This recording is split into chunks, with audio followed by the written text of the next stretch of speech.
Hello everyone, I am back with another video. और आज हम पढ़ेंगे हेंडरसन हेजल इक्वेशन के बारे में। हमारी लास्ट वीडियो इस टॉपिक से रिलेटेड थी बफर सॉल्यूशन पर।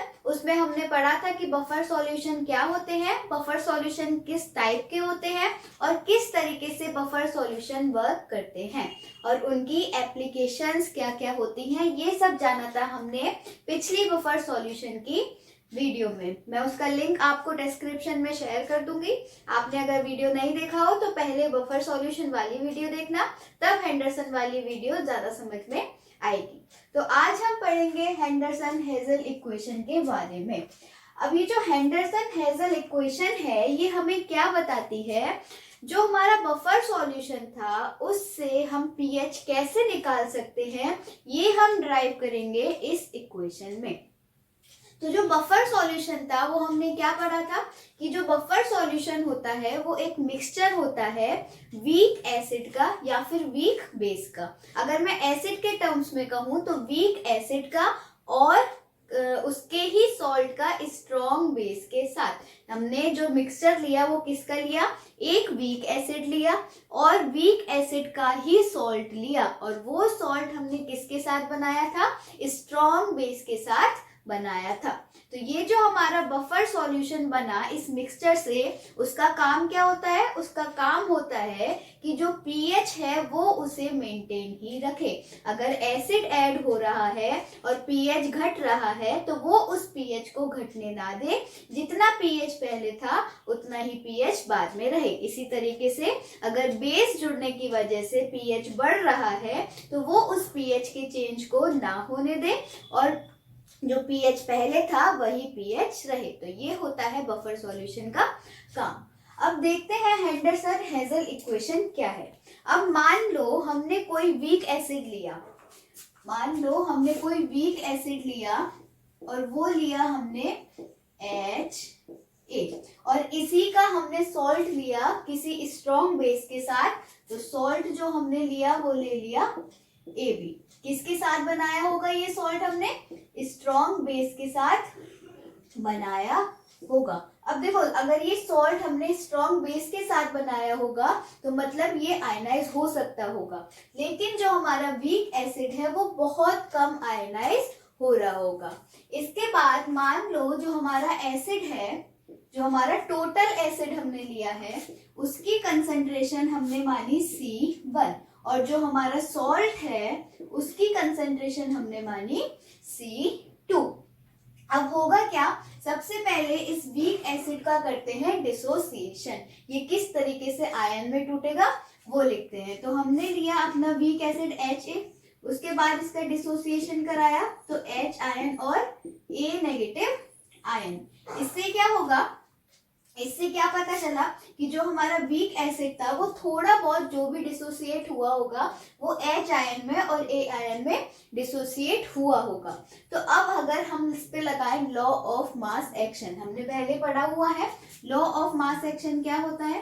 तो according to law of mass action क्या होगा, जो हमारा K होगा यानी कि इक्विलिब्रियम कांस्टेंट होगा, यहाँ पर कहें तो K क्या बताएगा, डिसोसिएशन कांस्टेंट। तो जो हमारा डिसोसिएशन कांस्टेंट होगा वो किसके बराबर होगा, H आयन की कंसंट्रेशन, A आयन की कंसंट्रेशन अपॉन HA की कंसंट्रेशन। इसे अगर मैं H आयन की टर्म्स में लिखूं तो कैसे लिखूंगी, H आयन बराबर K into HA upon A negative ion. अब ये जो HA है, ये जो HA है इसे मैं क्या क्या कह सकती हूँ। अब देखो वीक एसिड है, समझने की कोशिश करना कि जैसे वीक एसिड है, वीक एसिड का मतलब ही यही है कि वो बहुत कम आयनाइज हो रहा होगा, जो डिसोसिएशन है उसका वो बहुत कम होगा। अब ये A आयन बनने की वजह से, यानी कि जो हमारा स्ट्रॉन्ग बेस है वो भी A आयन बना रहा होगा, है ना। तो ये A आयन ज्यादा बनने की वजह से इस HA का डिसोसिएशन और भी कम हो जाता है। यानी कि अगर ये पहले 5% कर भी रहा था डिसोसिएट, तो अब ये बेचारा 1% ही डिसोसिएशन कर पाएगा या आयनाइज हो पाएगा। तो अब जब इतना कम डिसोसिएशन हो रहा है, ना के बराबर डिसोसिएशन हो रहा है, तो क्या करेंगे, ये जो HA है इसे मैं टोटल HA के बराबर ही मान लूंगी, यानी कि जो हमारी टोटल कंसंट्रेशन थी उसके बराबर ही मान लूंगी। तो HA को मैं क्या मान सकती हूँ, मैं HA को मान सकती हूँ C1, यानी कि जो ये वाला HA की कंसंट्रेशन है उसे मैं टोटल के बराबर ही मान सकती हूँ। ये थी हमारी टोटल एसिड की कंसंट्रेशन C1, तो इसे भी मैं C1 मान सकती हूँ। अब ये जो A नेगेटिव था, इससे तो हमें A नेगेटिव बहुत कम मिल रहा होगा, बहुत कम HI, बहुत कम A नेगेटिव। A नेगेटिव हमें और ज्यादा किससे मिल रहा होगा, सॉल्ट से मिल रहा होगा। जब सॉल्ट डिसोसिएट हुआ होगा उससे हमें मिल रहा होगा ये A नेगेटिव। तो A नेगेटिव की जो भी वैल्यू है, जो भी कंसेंट्रेशन है, वो सॉल्ट के बराबर मान सकते हैं, है ना, क्योंकि सॉल्ट से ही हमें A नेगेटिव मिल रहा है। यहाँ पे तो हमें बहुत कम मिल रहा है, बहुत ज्यादा कम मिल रहा है।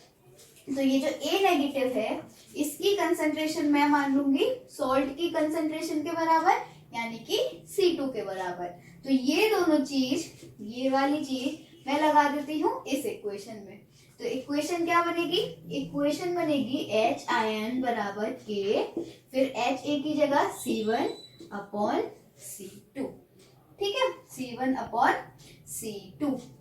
अब C1 क्या है, C1 किसकी कंसंट्रेशन है, C1 कंसंट्रेशन है HA यानी कि एसिड की।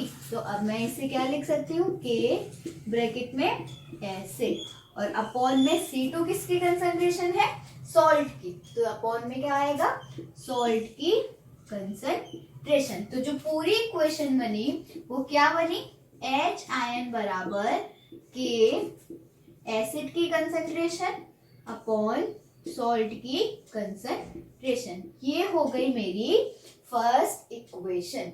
यहाँ तक सब समझ आया, वरना आप एक बार रिपीट करके देखो, वैसे मुझे पता है समझ आया होगा। तो क्योंकि यहाँ ज्यादा कुछ टफ नहीं था अभी तक, उसके बाद देखते हैं क्या करा।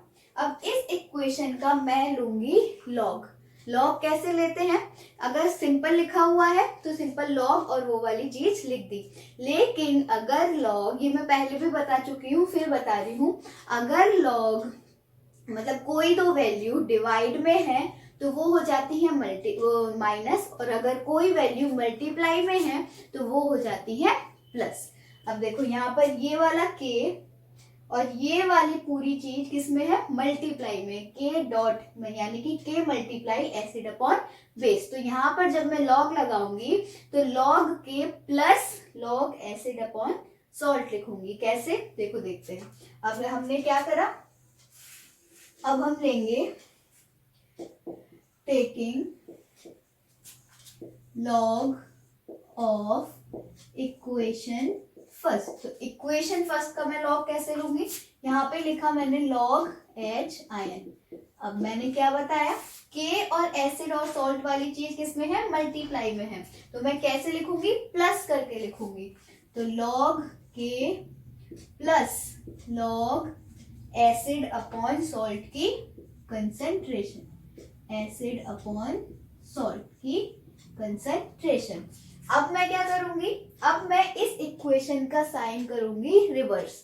अगर प्लस है तो माइनस कर दूंगी, माइनस है तो प्लस कर दूंगी। तो मैंने क्या करा, नाउ रिवर्सिंग, रिवर्सिंग मतलब उल्टा कर दूंगी, reversing the sign of this equation, sign of above equation. तो साइन जब मैंने रिवर्स कर दिए तो क्या हो जाएगा, माइनस लॉग H आयन, पहले प्लस का दिख रहा है ना, तो अब मैंने क्या करा होगा, माइनस का करा होगा। इसी तरीके से माइनस लॉग K और फिर minus log acid upon salt. अब इसमें मैं एक और चीज कर सकती हूँ, वैसे तो तीन चीज करेंगे अभी हम। पहली चीज क्या करेंगे, अगर मैं यहाँ पर माइनस की जगह प्लस लिखना चाहूँ तो मैं इसको उल्टा कर सकती हूँ, यानी कि सॉल्ट ऊपर कर दूं, एसिड नीचे कर दूं। जब हम माइनस को प्लस करते हैं तो हम चीज को उल्टा कर देते हैं, है ना। तो क्या कर सकते हैं, minus log H ion equals minus log K plus log salt की कंसेंट्रेशन अपॉन एसिड की कंसेंट्रेशन। अब आप यहाँ पर गौर करो, क्या आया, minus log H ion minus log K plus log salt upon acid. ये तो चलो हो गया सॉल्व, इसमें हम अब और कुछ नहीं करेंगे।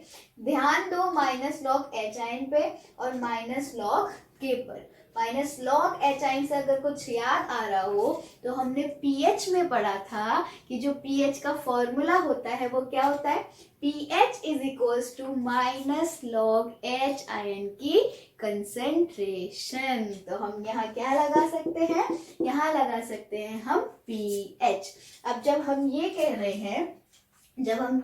हैं कि जो पीएच है वो किसके बराबर है, माइनस लॉग एच आयन की कंसेंट्रेशन, तो हम के को भी तो ऐसे लिख सकते हैं। अब यहाँ पर के को अगर मैं के ए लिख दूं तो ज्यादा बेटर होगा, क्यों, क्योंकि जो हमारा चीज चल रही है वो किसकी चल रही है, एसिड के बारे में चल रही है। तो आप के को क्या लिख सकते हो, के ए भी लिख सकते हो। और के ए यहाँ क्या बता रहा है, एसिड का डिसोसिएशन कांस्टेंट। तो हमने जैसे पीएच देखा, इसके लिए यानी कि माइनस लॉग एच आयन को मैं क्या लिख सकती हूँ, पीएच लिख सकती हूँ। उसी तरीके से माइनस लॉग के ए को मैं पी के ए भी तो लिख सकती हूँ, है ना। सोचो, जैसे मैंने पीएच को माइनस लॉग एच आयन लिखा, उसी तरीके से मैं पी के ए को क्या लिख सकती हूँ, माइनस लॉग के ए की कंसेंट्रेशन, यानी कि माइनस लॉग के ए लिखा हुआ हो तो माइनस लॉग के ए है, तो इसे मैं क्या लिख सकती हूँ, पी के ए। क्या लिखा मैंने, पी के ए। बिल्कुल जैसे मैंने पीएच को बदला वैसे ही मैंने पी के ए को बदला है। और प्लस में क्या है, प्लस में है लॉग सॉल्ट की कंसेंट्रेशन अपॉन एसिड की कंसेंट्रेशन। अब ये आई जो हमारी इक्वेशन डिराइव होकर, यही है हमारी हेंडरसन हेजल इक्वेशन। यानी कि हमने एक बफर सॉल्यूशन लिया था और उससे हमने डिराइव करी एक ऐसी इक्वेशन जिसमें हम सॉल्ट और एसिड की कंसंट्रेशन को रिलेट कर सकते हैं, किससे, पीएच से। तो इस इक्वेशन से मैं क्या निकाल सकती हूँ, किसी भी एसिड का पीएच निकाल सकती हूँ। अब ये हुई एसिड की बात, वीक एसिड का हमने एग्जाम्पल लिया था, ये बात हुई वीक एसिड की। अब इसी तरीके से मैं क्या कर सकती हूँ, बेस का भी निकाल सकती हूँ, बेस का भी पूरा डेरिवेशन कर सकती हूँ। तो बेस की जो इक्वेशन आएगी वो सिंपल इसी की तरह आएगी, क्या आएगी, POH, यहाँ लिख देती हूँ फॉर बेस। तो POH is equals to PKB। अब देखो मैंने B लगाया है, क्यों, बेस के लिए। तो ये डिसोसिएशन कांस्टेंट किसका होगा, बेस का होगा, प्लस लॉग सॉल्ट की कंसेंट्रेशन अपॉन बेस की कंसेंट्रेशन। बिल्कुल सेम इक्वेशन आएंगी, बस बेस वाली चीजें चेंज हो जाएंगी। बेस वाली चीजों से मतलब है, जैसे हम एसिड के लिए पीएच निकालते हैं, बेस के लिए क्या निकालते हैं, POH। इसी तरीके से PKB को हमने क्या लिखा, PKB लिखा। और एसिड की कंसेंट्रेशन के लिए क्या लिखा, बेस की कंसेंट्रेशन लिखा।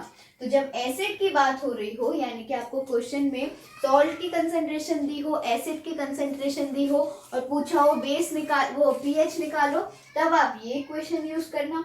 इसी तरीके से अगर आपको बेस की कंसेंट्रेशन दी हो, सॉल्ट की दी हो, तब आप ये इक्वेशन यूज कर सकते हो। उसके बाद मान लो उन्होंने आपको दी तो बेस की कंसेंट्रेशन, मतलब आपसे ये बेस का आपने POH निकाल लिया, पूरा क्वेश्चन सॉल्व करके आपने POH निकाल लिया, लेकिन वो उन्होंने पूछा पीएच बताओ। आपने तो POH निकाला फॉर्मूला में, तो बेस के लिए हमने POH का फॉर्मूला निकाला है। तो अब जब POH का फॉर्मूला दिया है लेकिन पूछा है पीएच, तो हम कैसे निकालेंगे, तो उसके लिए एक और फॉर्मूला होता है कि पीएच प्लस POH बराबर 14। ये हमने पीएच वाली वीडियो में पढ़ा हुआ है, मैं लिंक शेयर कर दूंगी उसकी भी, आप देख लेना। तो जब हमें अगर POH पता हो और उसके बाद हमें पीएच निकालना हो, तो उसके लिए फॉर्मूला होता है पीएच प्लस POH बराबर 14। तो POH की जो भी वैल्यू आएगी उसे अगर मैं 14 में से 14 में से माइनस कर दूंगी तो मेरा पीएच वैल्यू निकल आएगा। तो ये था पूरा हमारा हेंडरसन हेजल इक्वेशन। इसका आप नाम केवल हेंडरसन इक्वेशन भी पढ़ सकते हो, हेंडरसन हेजल बाल्च इक्वेशन भी पढ़ सकते हो, या फिर हेंडरसन हेजल इक्वेशन भी पढ़ सकते हो। तो इसका क्या काम था? इसका ये काम था कि बफर सॉल्यूशन से, बफर जो मिक्सचर होता है उससे हम पीएच कैसे पता लगा पाएंगे। तो ये पूरा डेरिवेशन था। आई होप आपको समझ आया होगा। अगर आपको कोई भी क्वेरी हो और आप कमेंट सेक्शन में आराम से पूछ सकते हैं। That's all for today. Thank you so much.